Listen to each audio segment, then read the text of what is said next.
Buenos días, buenas tardes, buenas noches. Mi nombre es Elías Caballero y este video es para la tarea número 7 de la clase de Historia de Honduras. En la asignación primero se nos decía que tenemos que leer el documento entero y después generar 5 conclusiones, ¿no? Entonces, primero leeré todo el documento para después argumentar mis conclusiones. Ok, el documento es llamado El conflicto entre Honduras y El Salvador. Análisis de sus causas. Tenemos la introducción que dice, el presente es un estudio de los factores que generaron el choque armado entre las repúblicas de Honduras y El Salvador en julio de 1969. Esta guerra, más conocida como la Guerra del Fútbol, tuvo el efecto de desquiciar las relaciones y la confianza sobre las que se basaba el ideal de integración de Centroamérica. La evaluación del conflicto en el que la guerra solamente es una parte, aunque si el clímax del mismo carece de la perspectiva histórica y solo dentro de algunos años adquirirá su verdadero lugar y valor en el análisis de las relaciones interamericanas. El problema debe ser enfocado desde 4 diferentes aspectos, haciendo el esfuerzo de ver las posiciones de ambos países en la medida de lo posible, sobre elementos con una nomenclatura común para Honduras y El Salvador. El primer punto es el estudio de las situaciones internas en estos, bajo la posibilidad de que los dos gobiernos involucrados buscaban el argumento del peligro externo o la agresión extranjera para lograr objetivos políticos internos, tales como aumento de la popularidad del partido en el poder, consecución de un grado de cohesión nacional, continuidad del grupo gobernante o legitimización del ejército, al llenar el nuevo rol de defensor de la nación ante la amenaza foránea. El examen de las relaciones, esto como segundo punto, existentes entre ambos países previas al estallido del conflicto, partiendo de sus lazos económicos, sus posibles diferencias culturales y de mentalidad causadas por un desarrollo social distinto. Las relaciones de ambos países dentro y con el área inmediata, concretamente los planes de integración en el mercado común centroamericano que Honduras y El Salvador obedecen o niegan según un interés nacional más o menos definido. Y como último punto tenemos la presencia de elementos extrarregionales que pueden ejercer influencia sobre el desarrollo de los acontecimientos y que puedan ser un factor de presión sobre la voluntad de algunos de los bandos. Por ejemplo, la influencia de Estados Unidos y la intervención y mediación de los países latinoamericanos y centroamericanos a través de la OLA o la ODEGA. Delimitado el marco del estudio, procederemos a evaluar los factores del conflicto. Este punto ya se llama los factores del conflicto, ¿no? Primero tenemos algunas referencias previas. Dice que el observador que busque una lógica en los hechos que llevaron al choque entre Honduras y El Salvador no podrá menos que plantearse varias interrogantes sobre las causas que pudieron desmoronar todo un sistema de relaciones culturales y políticas fuertemente sostenido por los lazos económicos y comerciales de clara complementariedad.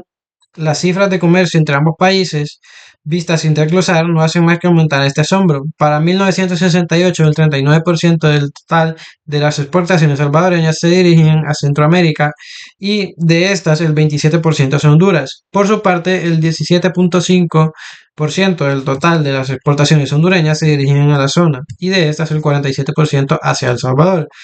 Por otro lado, existen relaciones históricas y afinidades culturales que mantenían a ambos países muy cercamente y que hacían pensar en la posibilidad de lograr cierta unión política. La creencia de que si alguna vez se hacía nuevamente la Unión de Centroamérica, ella iba a comenzar por una especie de federación entre El Salvador y Honduras.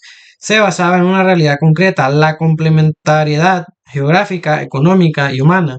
Cuando en julio de 1968, en la ciudad de San Salvador, los presidentes de los países que integran el mercado común centroamericano firmaron una declaración, primero solos y luego una en conjunto con el presidente de Estados Unidos, no pensaban que dos de los países firmantes se verían envueltos al cabo de un año en un conflicto armado que iría a objetar por completo todas sus visiones optimistas. Afirmaban que en esos días que en el movimiento multilateral de integración de sus pueblos se ha formado un conjunto de instituciones de tipo político y jurídico, cultural y educativo, económico, social y técnico, cuyas actividades configuran un movimiento integral de unificación, en momentos en que claramente se incubaban los elementos que irían a generar un choque, los presidentes señalaban que consideran de urgencia llevar a cabo las tareas que hagan posible el libre tránsito de centroamericanos dentro de la región y se tomen las medidas tendientes a coordinar a nivel regional. La libertad de residencia, el derecho al trabajo y el ejercicio profesional. Hoy día es claro que la integración económica creó conciencia centroamericana solo en algunos grupos oficiales, mercantiles e industriales. En ambos países porque se bastó un pequeño requebrajamiento en el mecanismo de la relación política y humana entre ambos pueblos y gobiernos para dar por tierra con todas las expectativas, estallando un conflicto que según Geoffrey Kemp será llamado por los futuros historiadores la primera guerra seria de población en era nuclear. Eh, Como punto número 2 tenemos la situación interna en Honduras. Dice que en los últimos años el gobierno hondureño se enfrentó con dos problemas internos muy graves, el político y el agrario. Respecto al primero, es necesario comprender que el régimen del coronel López Arellano, que llegó al poder por medio de un golpe de Estado en que se derrocó al presidente Ramón Villa Morales del Partido Liberal en 1963 y que se consolidó en las elecciones presidenciales de 1965, se enfrentó continuamente a una posición política muy fuerte. Su apoyo primordial son las Fuerzas Armadas y pequeños sectores del pueblo hondureño. En el año anterior al conflicto con El Salvador, la oposición creó en fuerza y en cohesión. Se registra la huelga de la costa norte contra los nuevos impuestos al consumo. En septiembre de 1968, estalla la huelga de maestros y estudiantes universitarios, que finaliza al comenzar la guerra con El Salvador y se nota una marcada pérdida de influencia por parte del gobierno en los colegios profesionales, la universidad y los sectores empresariales y obreros de la costa norte. No hay pruebas para sostener que el gobierno de Honduras estuvo interesado en provocar un conflicto de tal magnitud con El Salvador. Cuando veamos el problema agrario, encontraremos la clara intención de utilizar el elemento foráneo para fines de desviación de la presión campesina. Sin embargo, es evidente que a raíz del conflicto el problema político interno quedó diferido, desapareciendo casi por completo la explosividad de la situación de antes de julio de 1969. Ejemplo claro de la anterior afirmación es el manifiesto de los universitarios hondureños, la FEUH de extrema izquierda, llamando a la unidad nacional y evocando la común responsabilidad de pueblo y gobierno. No menos significativo es el apoyo incondicional que el Partido Liberal de oposición brindó al gobierno. En declaración al autor, el presidente del Consejo Central Ejecutivo señaló que antes, durante y después del conflicto el partido apoyó al gobierno en la defensa de la soberanía nacional. Abriendo una pausa, es importante señalar que durante las campañas electorales aparece el problema salvadoreño en forma de ataques mutuos entre los partidos políticos por la utilización ilegal de indocumentados salvadoreños para obtener mayoría de votos fraudulentos. El problema agrario gira alrededor de la propiedad de la tierra y que se encuentra en manos de las compañías bananeras extranjeras y los grandes terratenientes nacionales. En consecuencia, los conflictos se manifiestan en las luchas sindicales de los obreros agrícolas en la costa norte, donde se encuentran las plantaciones de banano por mejores salarios y en los intentos de la población rural para lograr la propiedad de la tierra, situación que provocó 9 conflictos agrarios de gravedad desde julio de 1967 a julio de 1969. Sea para aliviar este problema y lograr una solución aceptable para que el problema agrario, o sea, como lo indican algunas fuentes de izquierda, para no perjudicar a los grandes terratenientes hondureños y a la United Fruit Company, esta última acusada por el gobierno salvadoreño como culpable del conflicto. El Instituto Nacional Agrario inició la aplicación de la Ley de Reforma Agraria en 1962. En nuestra opinión, al comenzar el Instituto Nacional Agrario, la aplicación del artículo 68 de la Ley de Reforma Agraria, que restringe la propiedad de la tierra solo a hondureños, desalojando a los campesinos salvadoreños que se hallaban sin documentos, estaba obrando como parte del plan de reforma agraria que se había iniciado para acabar con, con la creciente inquietud en el campo desde tiempo antes. Pero la campaña reformista de la INA, acompañada ahora por la expulsión de salvadoreños, justificada legalmente, quizás con miras a lograr un efecto político de dimensión nacional, se convirtió en uno de los principales factores generadores del conflicto. Ahora tenemos la situación interna en El Salvador como tercer punto. La posición que adoptó el gobierno de Fidel Sánchez Hernández en el poder desde 1967 respecto a los difíciles problemas socioeconómicos de El Salvador, eh, que en julio de 1969 se decidiría por la acción militar.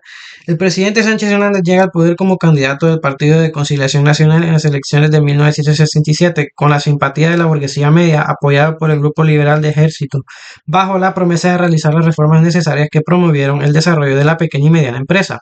Por otro lado, los grandes terratenientes mantienen sus ligas con los duros dentro del ejército y la Guardia Nacional y se oponen a todo programa de reformas. La existencia de estos dos intereses, que denominaremos industrialistas y latifundistas, dan por tierra con la vieja idea del dominio de las 14 familias oligárquicas sobre la vida económica y eh, todo elemento que pudiese alterar el orden establecido dentro del mercado común centroamericano por los fuertes beneficios que estaban obteniendo los latifundistas, dependientes de las exportaciones hacia países fuera del área. Se alarmaron profundamente con la perspectiva del regreso de los campesinos emigrados a Honduras, que se constituirían en un elemento de presión social y más ya en la deteriorada situación agraria y demográfica.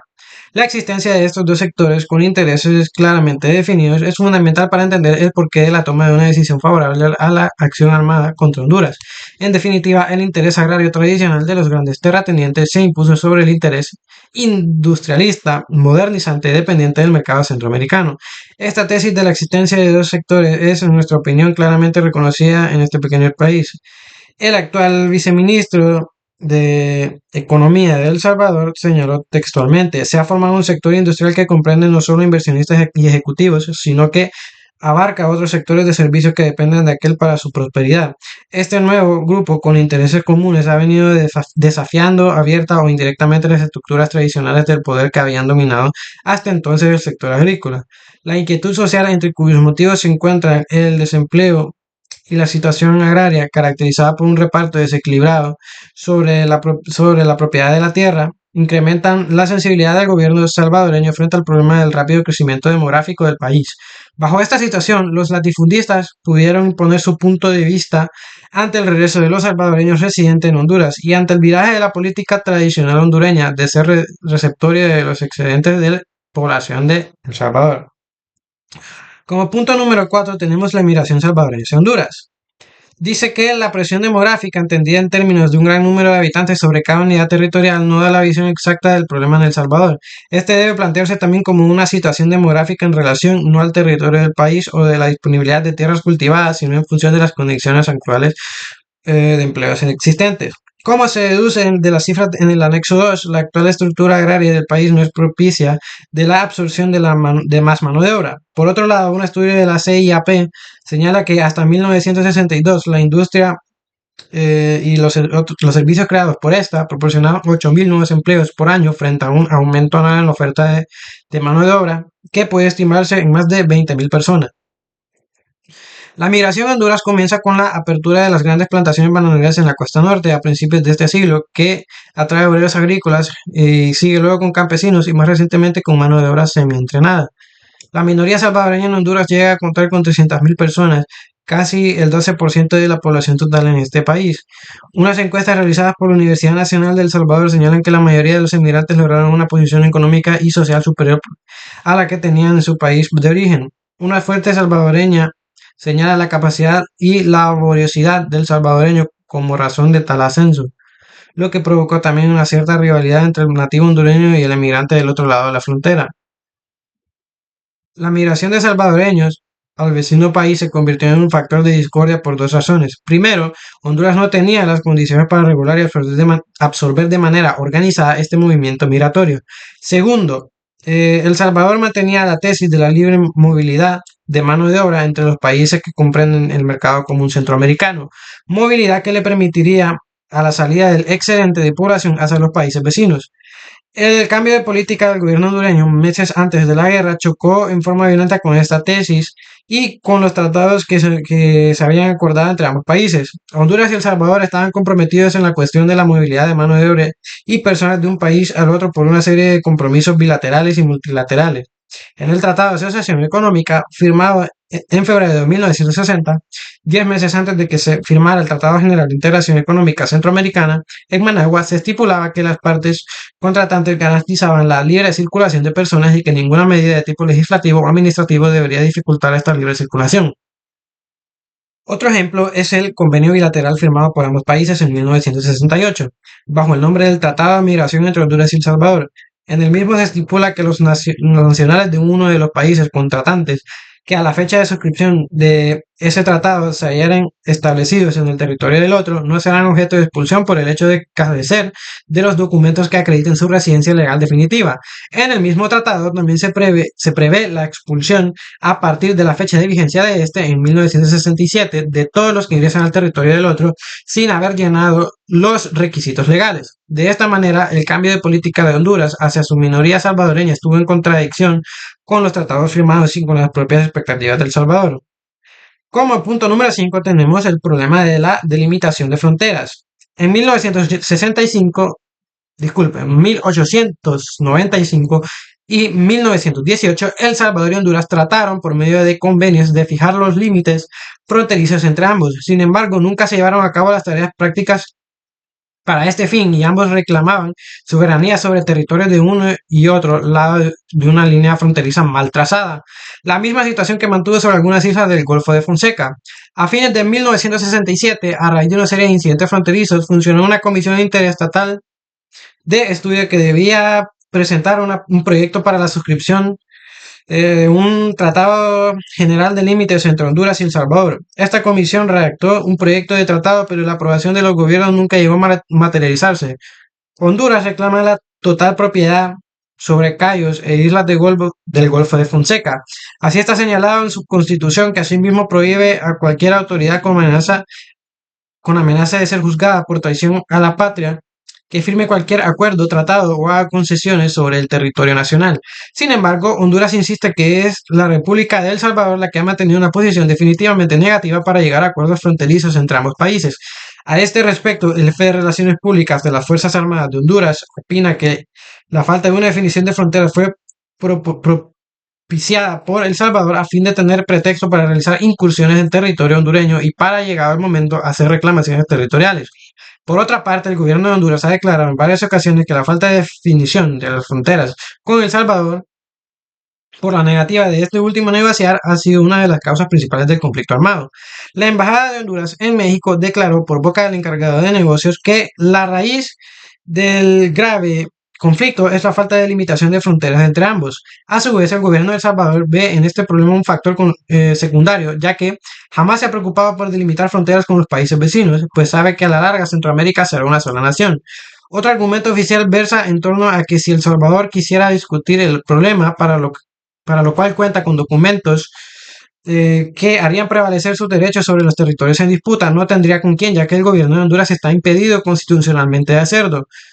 Independientemente de los argumentos con los que ambas partes justifican su posición, estas podrían no estar interesadas en delimitar fronteras por la pérdida de prestigio frente a su pueblo, que ello implicaría, pero de todas maneras, en nuestra opinión, la falta de definición de fronteras entre ambos países no fue causa directa del conflicto, sino un factor indudable de la inestabilidad de las relaciones entre Honduras y El Salvador, como lo demuestra la lista de incidentes fronterizos 12 en número entre mayo de 1967 y junio de 1969. Ahora, como sexto punto, tenemos la inconformidad de Honduras y sus relaciones económicas con El Salvador y su posición en el mercado común centroamericano. Estos son dos problemas que, por su estrecha relación, deben ser examinados conjuntamente. El mecanismo de relaciones económicas entre los países centroamericanos se construye a base del Tratado General para la Integración Económica Centroamericana firmado en Managua, Nicaragua, el 13 de diciembre de 1960, que entró en vigor el 3 de junio de 1961. La derivación más importante del tratado es la creación del mercado común centroamericano. Desde un comienzo, Honduras tenía conciencia de que su posición dentro del proceso de integración no era la más favorecida. En lo referente a la integración industrial, pidió que se hiciese constar en el informe que se atenía al compromiso existente, pero que por su parte hubiera preferido eliminar totalmente el capítulo 6 del tratado referente a la integración industrial. Este capítulo, adoptando el convenio sobre el régimen de industrias centroamericanas de integración, suscrito en 1958, daba amparo a las empresas industriales para actuar en los otros países centroamericanos en base a una completa igualdad. En este contexto era evidente que El Salvador tenía una gran ventaja sobre Honduras por su mayor desarrollo y poderío industrial. Sin embargo, el segundo se adhiere al proceso de integración y al entendimiento de que al ser considerado de menor desarrollo relativo, disfrutaría de una serie de prerrogativas. Podría obtener un desarrollo industrial sobre bases más económicas, o sea, una participación efectiva en los beneficios del programa de integración y no solo en sus costos. Entre otras cosas, por ejemplo, la instalación de industrias en su territorio, facilidades arancelarias para sus productos y participación en las utilidades dejadas por el comercio regional a través de los impuestos. Ahora bien, para entender las razones del descontento hondureño, es necesario analizar sin la posibilidad de entrar en muchos detalles una serie de hechos básicos que llevaron a este país a sentirse en desventaja en el mercado común centroamericano y en sus relaciones económicas con El Salvador. Si aceptamos la tesis de que los beneficios económicos tienden a concentrarse en los países más desarrollados por las ventajas iniciales con que cuentan, será fácil entender que dentro de la pequeña constelación que es el mercado común centroamericano, El Salvador fue evidentemente beneficiado, ampliando la brecha que se fue creando respecto a Honduras en el plano del desarrollo industrial. En 1966, los cuatro países centroamericanos significaron el 99.34% de las exportaciones totales y de productos manufacturados seleccionados a la región de América Latina, cifra que en 1967 llegó a 99.57% del total y al 99.58% de las exportaciones del PMS destinadas a América Latina. Para Honduras la perspectiva fue otra. Antes de la integración, Honduras mantenía una balanza comercial favorable con el resto de Centroamérica. Después de la integración y por la protección que representa el mercado común para las exportaciones industriales eh, del resto de Centroamérica, las importaciones de productos industriales hechas por Honduras se han incrementado sustancialmente, convirtiéndose en superávit del periodo de preintegración, en un déficit en la etapa de integración que alcanzó en 1968 el monto de 37.8 millones de lempiras. Como siguiente punto tenemos, dice, pero el problema no termina ahí. No solo paga Honduras por sus importaciones provenientes del área más cara, sino que por no poder grabarlas debido a los aranceles proteccionistas centroamericanos, deja de percibir ingresos fiscales. Por ejemplo, el fisco hondureño hubiese recaudado en 1967 un 100% más por concepto de impuestos a la exportación, lo cual representaría más de 40 millones de lempiras. Existe una distribución desequilibrada de los beneficios de la integración y no hay mecanismos o cláusulas que aminoren las desventajas económicas que dicha integración significa para Honduras. A la luz de los hechos anteriormente señalados, podemos derivar la idea de que si bien Honduras no llegó al grado de provocar un conflicto armado para romper con una situación que le era desfavorable, tampoco era su cálculo evitar con una crisis que justificara el abandono del mercado común centroamericano y sus relaciones económicas con El Salvador, de las que no extraía ningún beneficio especial. Como punto número 7, dice la expulsión de indocumentados y la reacción salvadoreña. Dice, el 24 de noviembre de 1967, la Federación Nacional de Agricultores y Ganaderos de Honduras, que representa a los propietarios agrícolas, dirigió una carta al presidente López Arellano en que denunciaba ante el señor presidente de la República que en número considerable son extranjeros los que usurpan las propiedades rurales, especialmente de nacionalidad salvadoreña.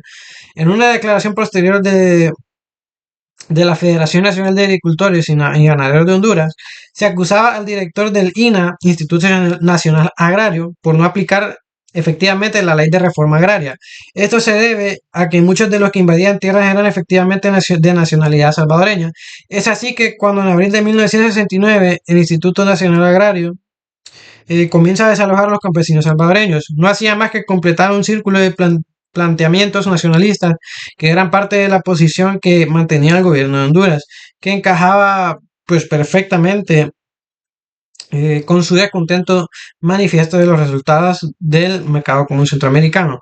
En palabras de una fuente hondureña, el gobierno siguió una política más acorde con los intereses del país. El desalojo de campesinos salvadoreños indocumentados se justificaba jurídicamente, pero la irregularidad de la situación de estos campesinos se debía a la falta de funcionamiento efectivo de los tratados migratorios por culpa de ambas partes. Los salvadoreños seguían saliendo sin documentos hacia Honduras y en este país no se les concedía documentos a quienes los pedían. Los desalojos siguieron hasta el mes de junio de 1969, en que la situación adquirió facetas críticas y ambos gobiernos perdieron el control sobre los sucesos. Parece que no fue tanto el número de salvadoreños que habían regresado hasta julio de 1969, 15.000 o 18.000 según las propias fuentes del Salvador, lo que aceleró la crisis, sino que el enardecimiento de la opinión pública salvadoreña proviene del trato de que habían sido objetivos sus naciones en Honduras. Es indudable que el gobierno hondureño y los medios de prensa del país mantenían una fuerte campaña antisalvadoreña en apoyo a su política de desalojo de campesinos indocumentados. Basta con ver los titulares de los periódicos para comprender que se trataba de crear un estado de ánimo propicio a la nueva política del gobierno. El informe preliminar de la Subcomisión de Derechos Humanos de la OEA señala que la concurrencia del equipo salvadoreño Tegucigalpa para jugar el primer partido de clasificación para la Copa del Mundo dio lugar a algunos episodios poco gratos. Este fue el partido del 8 de junio, la misma situación que se dio en Salvador el 15 de junio, según nos señala el mismo informe. Es un hecho que el viraje de la política tradicional en Honduras hacia El Salvador, manifestada en el desarrollo de los inmigrantes indocumentados salvadoreños, derivó en la persecución y el maltrato de esta minoría. Al romper Honduras el status quo y al no poder retroceder de su campaña de propaganda nacionalista en apoyo a la misma, se provocó la reacción desproporcionada de El Salvador, donde el grupo industrialista moderador interesado en mantener la normalidad en el mercado común centroamericano hubo de ceder frente a grupos latifundistas alarmados por la perspectiva del regreso de decenas de miles de campesinos. El argumento salvadoreño de salir en defensa de sus compatriotas agredidos y perseguidos y aplicar un castigo justo por las atrocidades que ahí se estaban cometiendo, porque si nosotros no lo hacíamos, lo harían nuestras mujeres.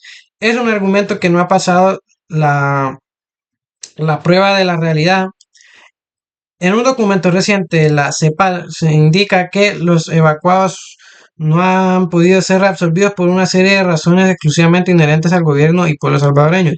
Es evidente que la política de El Salvador hacia la crisis fue dominada por el criterio de mano dura más que por criterios de manejos diplomáticos. El ejército y la Guardia Nacional comenzaron a tomar papel activo en los sucesos, viendo la oportunidad de vengar una derrota que los achicó frente a la opinión pública de su país. Cuando un contingente de tropas fue apresado en territorio de Honduras en 1967. Existe una versión de que dichas tropas venían a apoyar un golpe abortado contra el presidente López Arellano. En síntesis, una vez decidido el gobierno de El Salvador a tomar posición activa frente a los sucesos que lo ponían en desventaja al regreso de sus compatriotas sin que esta medida interrumpa el flujo de los mismos. Desde este momento empieza a tener la palabra el ejército.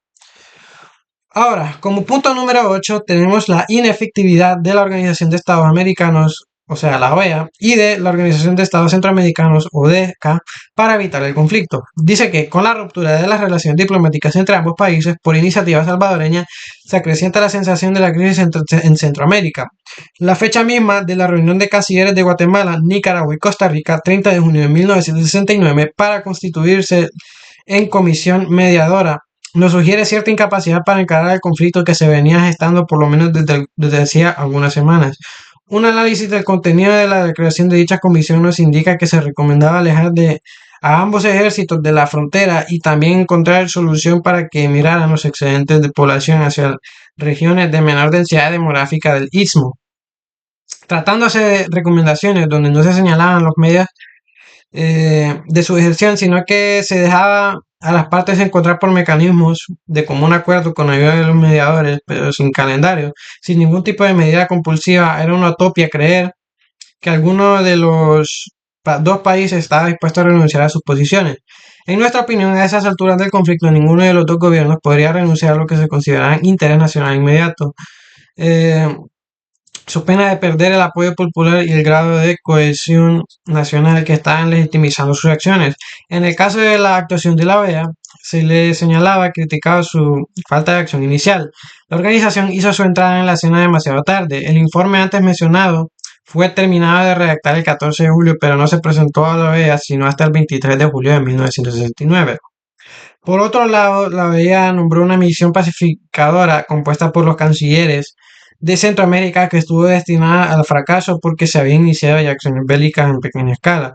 El organismo interamericano entró en acción con resultados positivos una vez que las armas habían ya tomado palabra y cobrado sus víctimas. Ok, de este punto, el documento tiene algunas conclusiones, las cuales, si no me equivoco, sí son cinco, igual que las cinco conclusiones que nos pidió, pero obviamente no voy a decir las del documento, ¿no? Sino que pues yo ya había leído el documento algún par de veces y pues creo que pude argumentar algunas conclusiones. Por ejemplo, creo que la primera es el desbalance económico y político en el mercado común centroamericano, ¿no? Porque Honduras enfrentó un trato desigual en el mercado común centroamericano, lo que para mi, para mi opinión exacerbó tensiones económicas y sociales.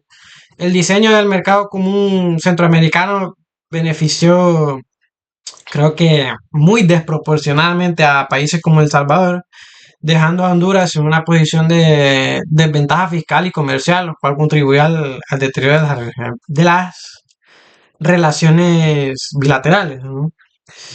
Eh, Como otra conclusión, creo que tenemos que el conflicto territorial y la soberanía agraria, ¿no?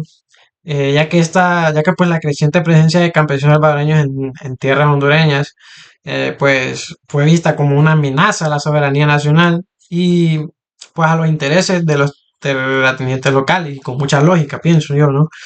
La aplicación de desalojo por parte de Honduras, aunque fue respaldada jurídicamente, intensificó tensiones nacionalistas y preparó el terreno para la crisis.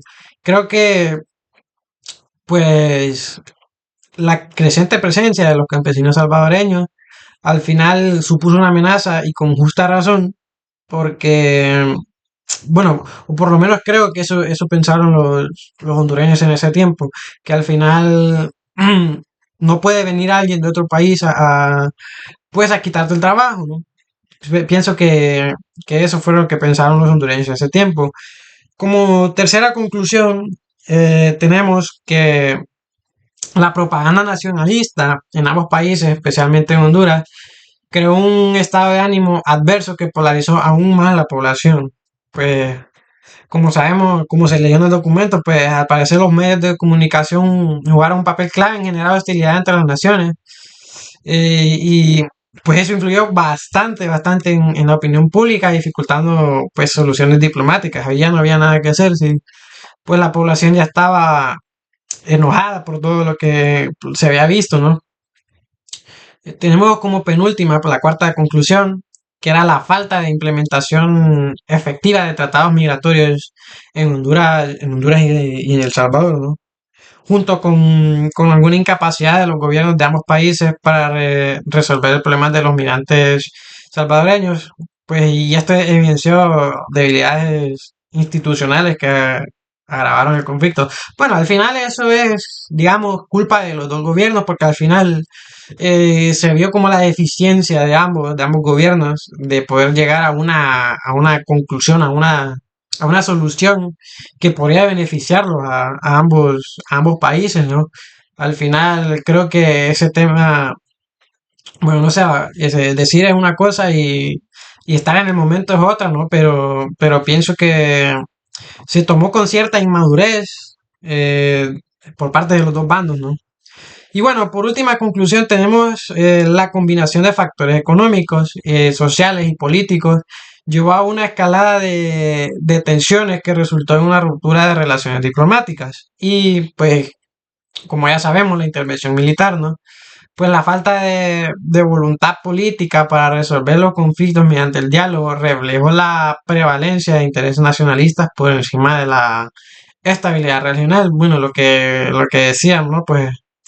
Pues aquí lo reafirmo, no tuvieran voluntad al final para resolver los conflictos, no se trató con la suficiente madurez, que se debía tratar un conflicto internacional, bueno, no tan internacional, porque al final solo fue Honduras y El Salvador, pero sea como sea, el conflicto se tuvo que haber tratado de una mejor manera y pues no tuvo que haber llegado a lo que llegó, que fue la intervención militar, ¿no?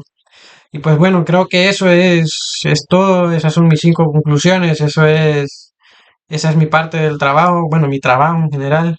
Eh, espero que pueda haber comprendido mis conclusiones y que espero que me haya podido expresar bien, ¿no? Mediante todo el video. Muchas gracias.